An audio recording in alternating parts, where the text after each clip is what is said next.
distinguished delegates, sisters, and brothers of humanity.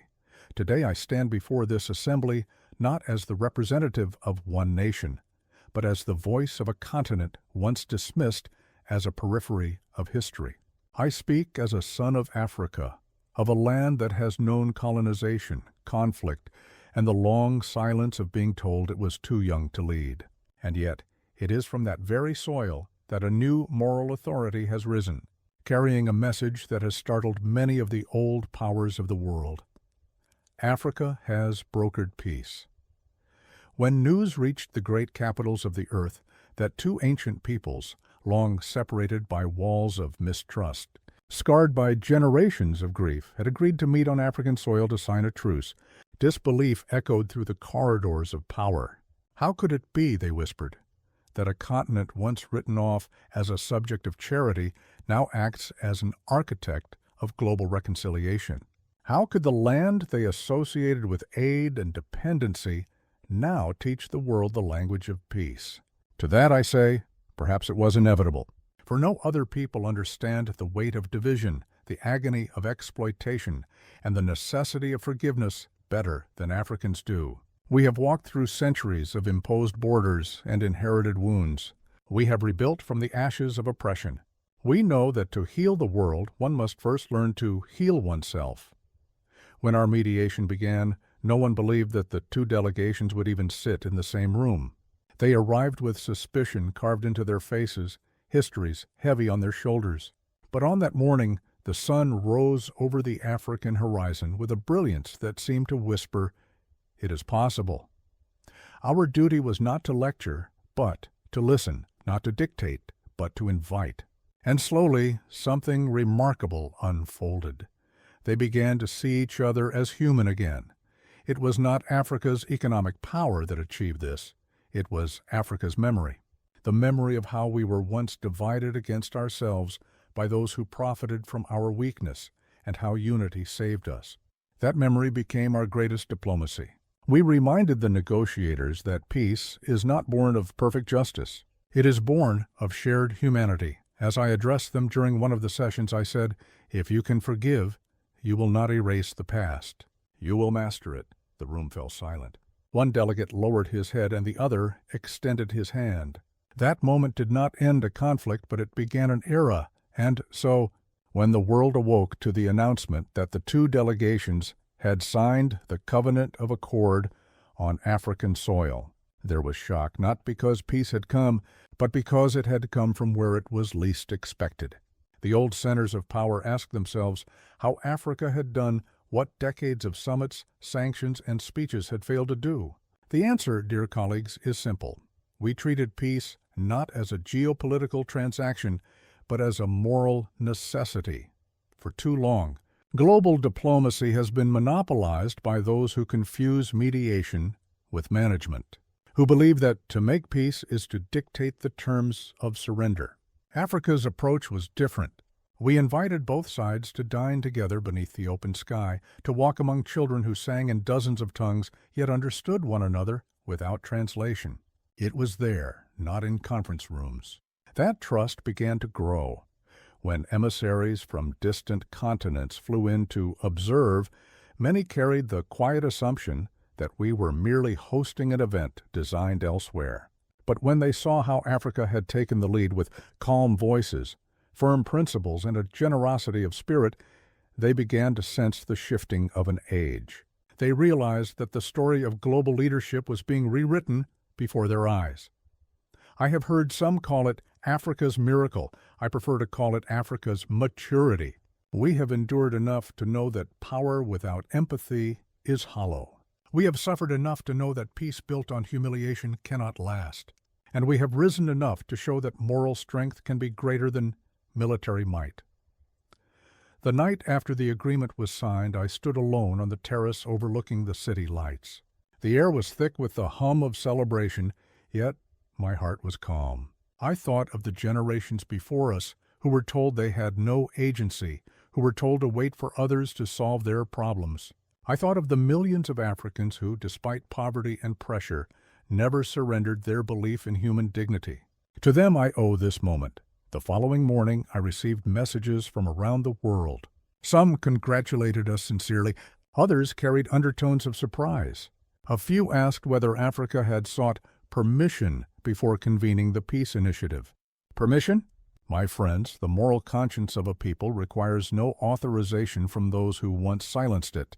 Africa did not ask for permission to be human, and we will not ask for permission to lead. This achievement was not born in the halls of foreign ministries, but in the hearts of ordinary Africans. When fishermen in Dakar, farmers in Bamako, students in Lagos, and nurses in Addis Ababa sent their blessings to the talks, they were not merely spectators, they were stakeholders in a new world. Their prayers and hopes gave our negotiators courage. Their faith told the world that the age of imposed narratives is ending.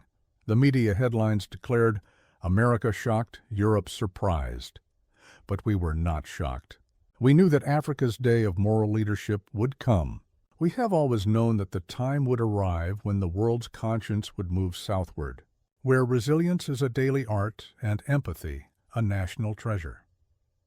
When I addressed the Assembly today, I came not to boast, but to remind humanity of something we all once knew, that wisdom does not belong to any one race, that leadership is not the inheritance of any one civilization.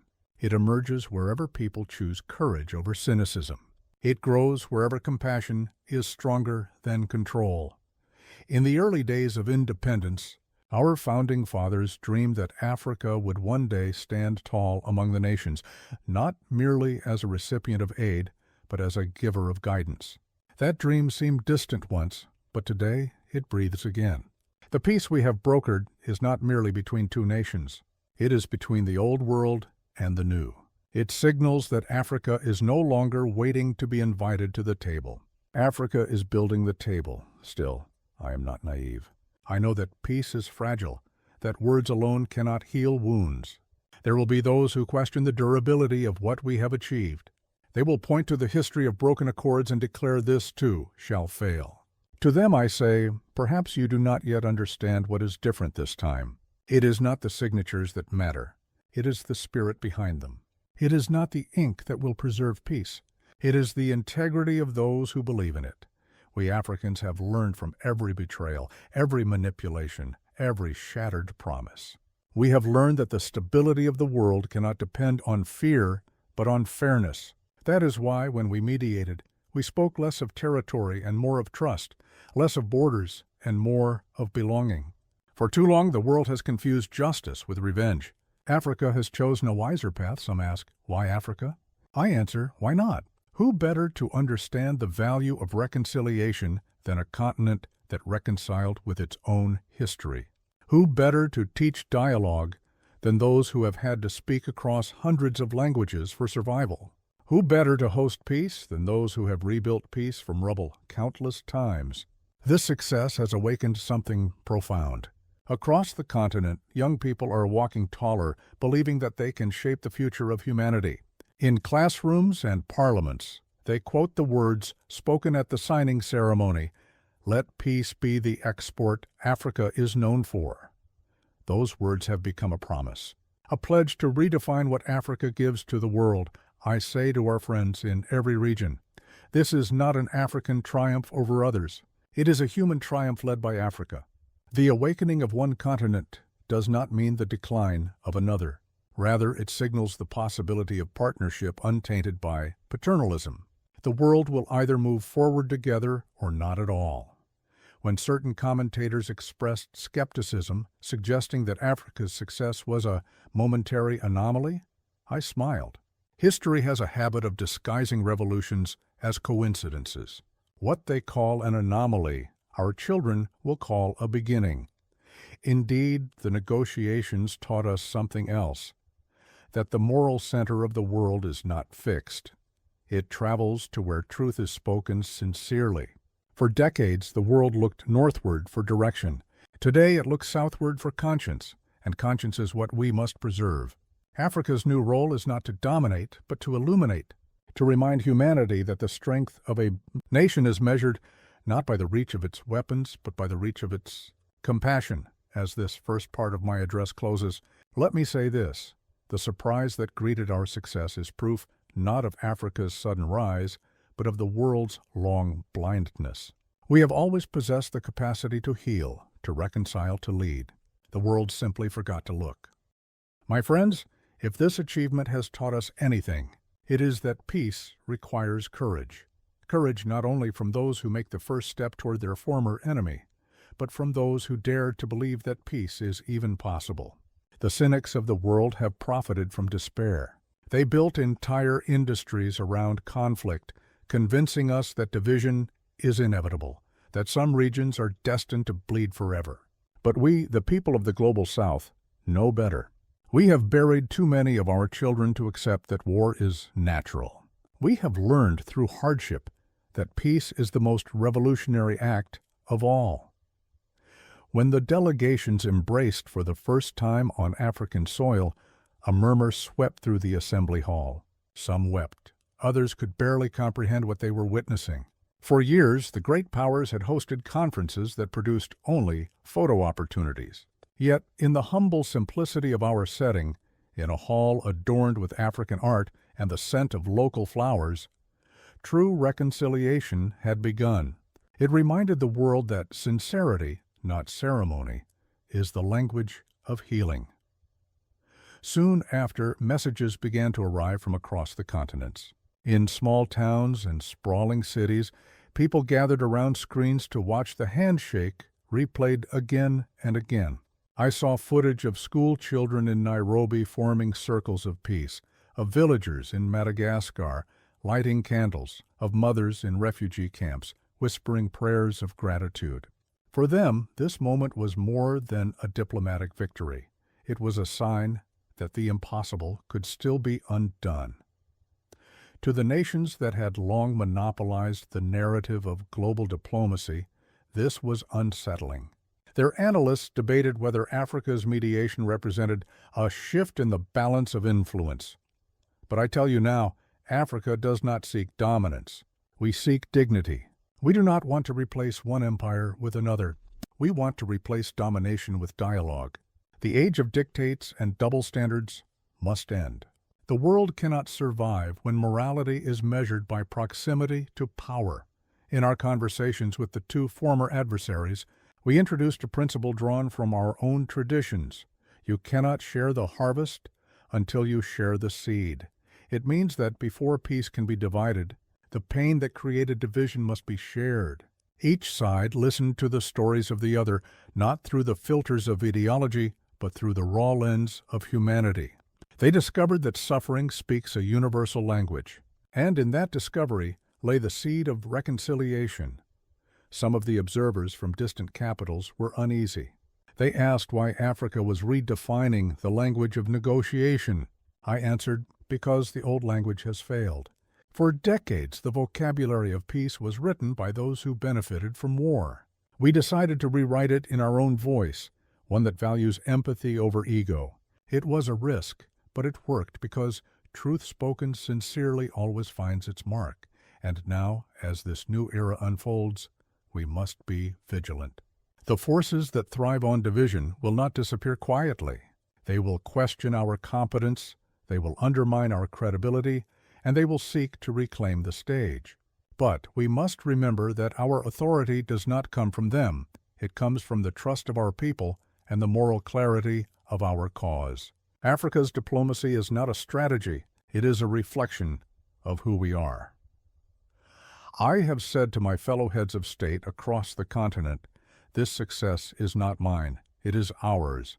It belongs to every African nation that stood up and said, we believe in peace led by Africans, for humanity. It belongs to every teacher who instilled pride in the next generation, every artist who painted hope, every journalist who dared to tell our story truthfully. For too long, others told our story for us. Now the pen is back in our hands, and we are writing a chapter that the world will never forget. When I walk through the corridors of this United Nations building, I feel the echoes of history. These walls have heard countless speeches, some noble, some hollow. They have heard the voices of empires declaring their permanence and the voices of the oppressed demanding their rights.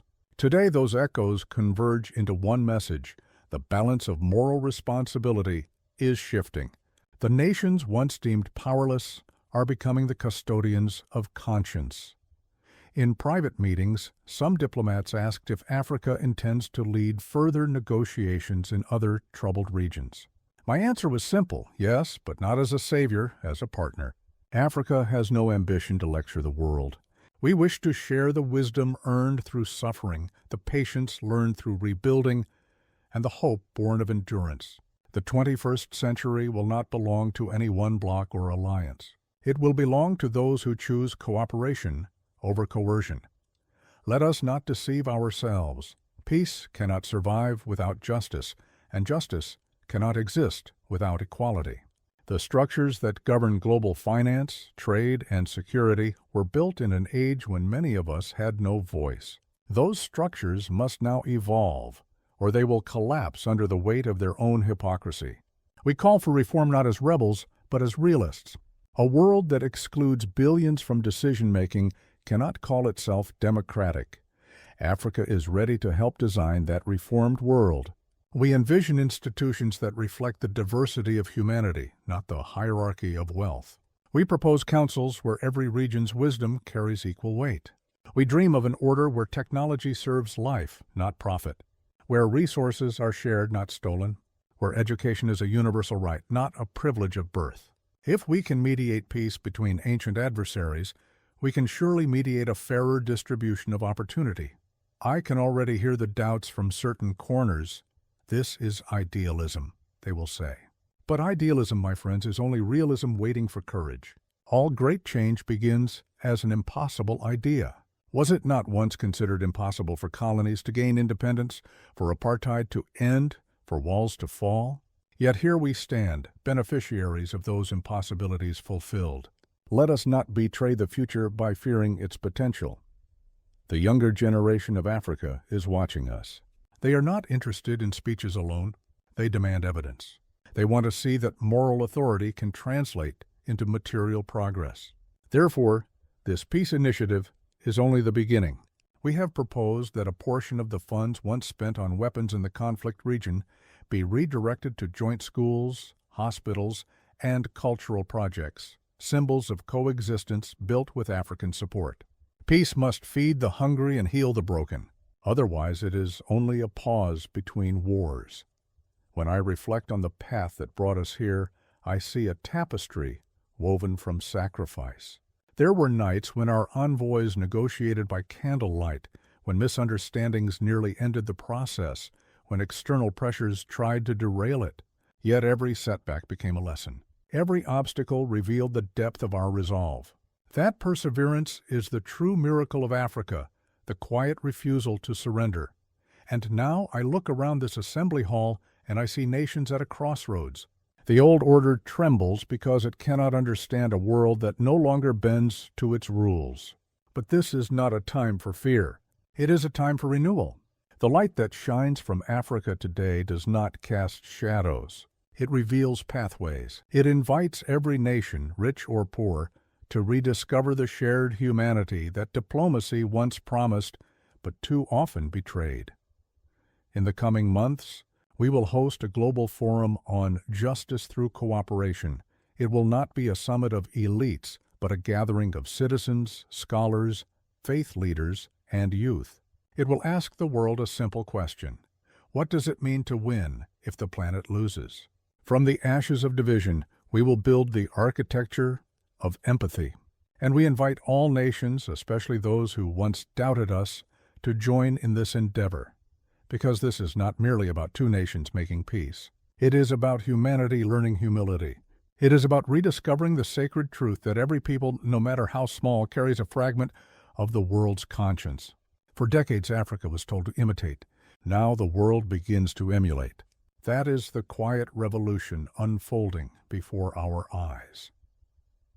As I near the end of this address, I think of the mothers of both warring sides, their silent prayers, their endless waiting. They are the true diplomats, the true architects of peace. To them we owe not applause but action. Let every promise we make today be measured by the smiles we restore tomorrow. Let the treaties we sign be tested in the laughter of children who no longer fear the sound of sirens. I also think of those who still live under occupation, poverty, and despair across the globe. To them I say, your suffering is not invisible, and your dignity is not negotiable. The world you deserve is not a fantasy, it is a duty. And if Africa, once the world's most wounded continent, can now stand as a healer, then no people should ever lose faith in their own redemption. Somewhere in the audience tonight sits a young African diplomat who will one day stand here, perhaps decades from now, addressing this same assembly. He or she will not speak of Africa's potential. They will speak of Africa's leadership.